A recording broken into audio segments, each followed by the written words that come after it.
இயேசு உங்களை நேசிக்கிறார். பிரியமானவர்களே, இந்த நாளில் ஆண்டவர் நம்மளோடு பேசும்படிய வேதத்திலிருந்து ஒரு வசனத்தை கூட வாசித்து ஆண்டவர் நமக்கு கற்றுக் கொடுக்கிற காரியத்தை பார்ப்போம். அது அப்போஸ்தலர் புஸ்தகம் 3வது அதிகாரம் 26வது வசனம் இப்படியாக சொல்லுகிறது. அவர் உங்கள் எல்லோரையும் உங்கள் பொல்லாங்குகளிலிருந்து விலக்கி உங்களை ஆசீர்வதிக்கும்படி தேவன் தம்முடைய பிள்ளையாகிய இயேசுவை எழுப்பி முதலாவது உங்களிடத்திற்கே அவரை அனுப்பினார் என்றார். பிரியமானவர்களே, மனிதனுடைய பொல்லாங்குகளை எல்லாம் நீக்கி விலக்கி அவர்களை ஆசீர்வதிக்கும்படியே தேவன் தம்முடைய பிள்ளையாகிய இயேசுவை நம்மிடத்திற்கு அனுப்பினார். முதலாவது நம்மிடத்திற்கே அனுப்பினார் என்று வேதம் சொல்லுகிறது. பிரியமானவர்களே, பாருங்க, சாமுவேல் முதற்கொண்டு எத்தனை பேர் தீர்க்க தரிசனம் உரைத்தார்களோ அத்தனை பேரும் இந்நாட்களிலே முன்னறிவித்தார்கள். இந்த நாட்களில் நடக்கிற எல்லா காரியத்தையும் சாமுவேல் தீர்க்கதரிசி முதல் கொண்டு இந்த நாள் வரைக்கும் நடந்த எல்லா தீர்க்கதரிசிகளும் இந்த நாளை குறித்து தீர்க்க தரிசனமாய் உரைத்தார்கள். நீங்கள் அந்த தீர்க்க தரிசிகளுக்கு புத்திரராய் இருக்கிறீர்கள். உங்கள் சந்ததியிலே பூமியில் உள்ள வம்சங்கள் எல்லாம் ஆசீர்வதிக்கப்படும் என்று தேவன் ஆபிரகாமுக்கு சொல்லி நம்முடைய முன்னோருடைய பண்ணின உடன்படிக்கைக்கும் புத்திரராய் இருக்கிறீர்களே என்று ஆண்டவர் சொல்கிறார். பிரியமானவர்களே, முன்னோர்களிடம் ஆண்டவர் பண்ணின உடன்படிக்கைக்கு புத்திரராய் நாம் இருக்கிறோமா என்று முதல் நாம் அறிந்து கொள்ள வேண்டும். நம்முடைய பாவங்களை மீட்கும்படிய தேவன் ஆண்டவருடைய பிள்ளையாகி இயேசு கிறிஸ்துவை அனுப்பினார் என்கிறது நாம் அறிந்திருக்கிறோமா? ஒருவேளை இயேசு அப்படின்ற ஒரு நாமத்தை மாத்திரம் அறிந்து அவரும் ஒரு கடவுள் என்று நினைக்காதபடிக்கு நம்முடைய பாவத்தை மன்னித்து மீட்டுக் கொள்ளும்படியாய் இயேசு என்ற இரட்சகர் நம்ம பூமிக்கு அவர் அனுப்பினார், நமக்காகவே அனுப்பினார் என்று வேதம் சொல்லுகிறது.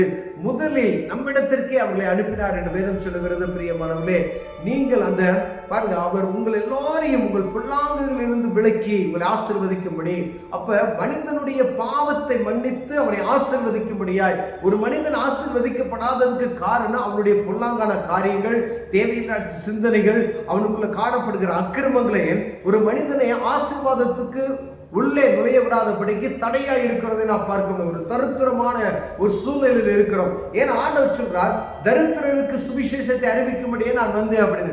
தரித்திரமாக இருக்கக்கூடிய ஒவ்வொருவரைய ஆண்டவர் அதிலிருந்து விலக்கி எடுக்கும்படியாய் ஆண்டவராக இயேசு கிறிஸ்துவின் ரத்தம் அந்த மனிதனுடைய பாவத்தை மன்னித்து அந்த தரித்திரத்திலிருந்து மாற்றி அவனை ஆசீர்வதிக்கும்படியாய் ஆண்டவர் இந்த பூமிக்கு வந்தார். பிரியமானவர்களே, நேர நேரங்களில் நம்ம நினைக்கிறோம் நம்முடைய பாடுகள் போக மாட்டேங்குது, வேதனைகள் போக மாட்டேங்குது. ஆனால் என்ன நடந்தாலும் ஆண்டவரை பற்றி கொள்கிற இருதயம் எனக்கும் உங்களுக்கும் இருக்கிறதா என்று பார்க்க முடியாது. இந்த வேத புத்தகத்தை நாம் வாசித்தால் மாத்திரமே ஆண்டவர் எனக்காக அவருடைய இரத்தத்தை சிந்தி என்னுடைய அக்கிரமத்தை அவர் மீட்டு என்னுடைய பாவங்களை கழுவி நான் ஆசீர்வதிக்கப்படும்படியாய் அவரே தன்னை பலியாக கொடுத்தார் என்கிற அந்த காரியத்தை நாம் அறிந்திருக்கோமா?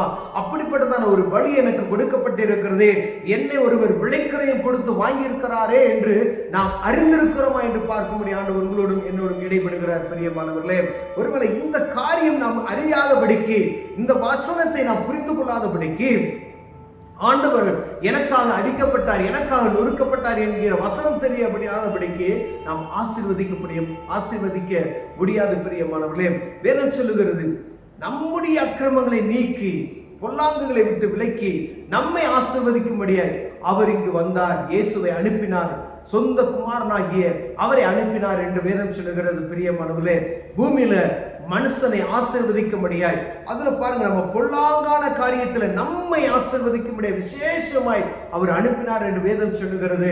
நம்ம பாவத்தை மன்னித்து மீட்கிறதுக்கு ஒருவர் உண்டு என்பதை நாம் அநேகர் அறியாமல் இருக்கிறோம். பாடுகள் ஒரு பக்கம், வேதனைகள் ஒரு பக்கம், கடன் பாரங்கள் ஒரு பக்கம், அநேக பிரச்சனைகளை நாம் ஊடுருவி செல்கிறோம். இயேசுவை நோக்கி பார்க்கிற இருதயமற்றவர்களாய் எங்கு பார்த்தாலும் இந்த சுவிசேஷம் பிரசங்கித்துக் கொண்டு இருக்கிறது. உங்க வீட்டில் வேத புத்தகத்தை வைத்திருக்கிறீங்க, இந்த வேத புத்தகத்தை வாசிக்கின்ற எண்ணம் உங்களுக்கும் எனக்கும் இருக்கிறதா? ஆண்டவர் எனக்காக என்ன எழுதி வைத்திருக்கிறார்? ஆண்டவர் எனக்காக அடிக்கப்பட்டாரே, எதற்காக அடிக்கப்பட்டார் என்கிற அந்த நோக்கம் நமக்கு அறிந்திருக்கிறோமா? எனக்கு நான் ஆசீர்வதிக்கப்படும்படியாகவே, நான் பாவத்தை விட்டு விலகும்படியாகவே, என்னுடைய பாவங்களை போக்கவே அவர் பூமிக்கு வந்தார் என்ற நற்செய்தியை நான் அறிந்திருக்கிறேனா, நீங்கள் அறிந்திருக்கிறீர்களா என்று பார்க்கும்படி ஆண்டவர் பேசுகிறார். பிரியமானவர்களே, ஒருவேளை இந்த காரியம் அறியாதபடிக்கு ஆண்டவர் நம்மளை ஆசீர்வதிக்க முடியாது. ஒருவேளை வேத புத்தகத்தை நீங்கள் வாசிப்பீர்களானால் நம்முடைய பாவத்தை மீட்டுக் கொள்ளவே அவர் பூமிக்கு வந்தார் என்கிற நற்செய்தியை நாம் அறிந்து போனால் நம்முடைய ஆசீர்வாதத்துக்கு காணப்படுகிற தடைகள் எல்லாம் நீங்கி போகும். பிரியமானவர்களே, இயேசு என்ற இரட்சகர் எனக்காக, என்னுடைய அக்கிரமங்களுக்காக, என் குடும்பத்தினுடைய அக்கிரமங்களுக்காக, என் பிள்ளைகளுடைய அக்கிரமங்களுக்காக, என் மூதாதையர்கள் செய்த அக்கிரமங்களுக்காக என்னை அவரே தன்னை சொந்த பலியாக செலுத்தினார் என்கிற உணர்வு வரும் பொழுது கர்த்தர் நம்மை ஆசீர்வதிக்க வல்லமையுள்ளவராக இருக்கிறார். பிரியமானவர்களே, கண்களை மூடுவோம், ஜெபம் செய்வோம். அன்பின் தகப்பனே, ஆண்டவராகிய இயேசு கிறிஸ்து எங்களுடைய பாவத்தை மன்னிக்கும்படி பூமிக்கு வந்தீரே ஆண்டவரே. எங்களுடைய எல்லா அக்கிரமங்களை நீக்கும்படி அந்த பூமிக்கு வந்தீரே. அதற்காகவே வந்தீர் என்று வேதம் எழுதியிருக்கிறதே ஆண்டவரே. அறிந்திர அதை புரிந்து கொள்கிற ஞானத்தை எங்களுக்கு தாங்க. இயேசு என்ற இரட்சகர் எங்களுக்காக அடிக்கப்பட்டீர் என்பதை உணர்கிற உணர்வு எங்களுக்கு உண்டாகட்டும். இந்த ஆசீர்வாதத்தை சுதந்திரித்துக் கொள்ள வேதம் சொல்வது நம்மை ஆசீர்வதிக்கும்படியாவே அவர் வந்தார் என்ற இந்த நற்செய்தியை புரிந்து கொள்ள உதவி செய்யுங்க. இயேசுவின் நாமத்தில் பிதாவே, ஆமென், ஆமென்.